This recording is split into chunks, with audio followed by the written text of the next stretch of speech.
এরপর মফিজারকে ক্রেস্ট প্রদান করছেন দাখিল মাদ্রাসার সুযোগ্য শিক্ষক মাওলানা কারি হাফেজ সিদ্দিকুর রহমান সাহেব।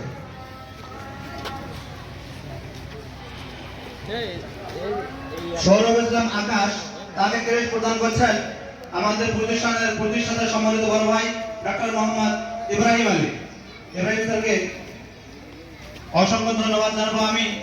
তিনি প্রতিষ্ঠানের এতিম ছাত্রছাত্রীদের জন্য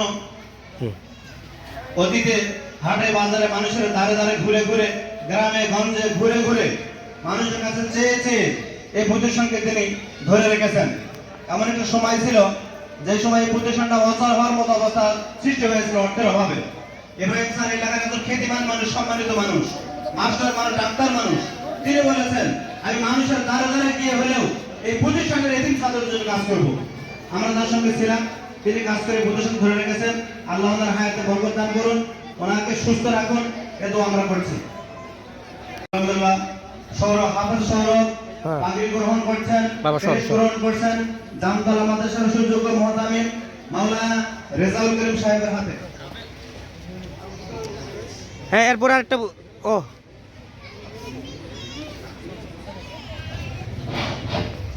হাফেজ সোহান, পিতা আব্দুল মুমিন, গ্রাম জাফরপাড়া।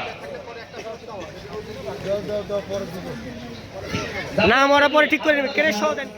হ্যাঁ, যাও যাও।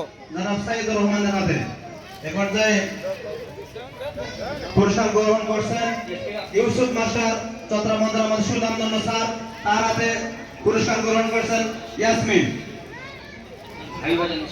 হাবিবা জান্নাত শিলা, সে পুরস্কার গ্রহণ তাশরিফা। এই আব্দুল খালেক ভাই একটু তদারকি করে নিলে। পিতা মাজহারুল ইসলাম বকুল, বাড়ি গ্রামতলা, সে ক্রেস্ট গ্রহণ করছেন জামতলা মাদ্রাসার মুহতামিম মাওলানা রেজাউল করিম সাহেবের হাতে।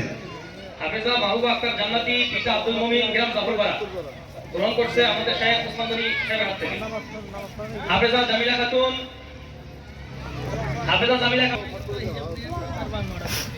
ঠিক আছে, উল্টা পাল্টা হলে তোমার ঠিক করে নিবা, হ্যাঁ পরে ঠিক করে নিবা।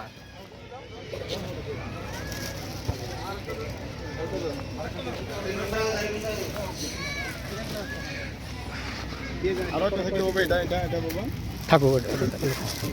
আমাদের আরেকটি পর্ব, আজকে যারা সেমিনারে অংশগ্রহণ করেছে সাদিয়া, এরপর বুশরা ফাজলুল্লাহ হিফজুল কোরআন, আপনি ঘোষণা দিয়ে দেন।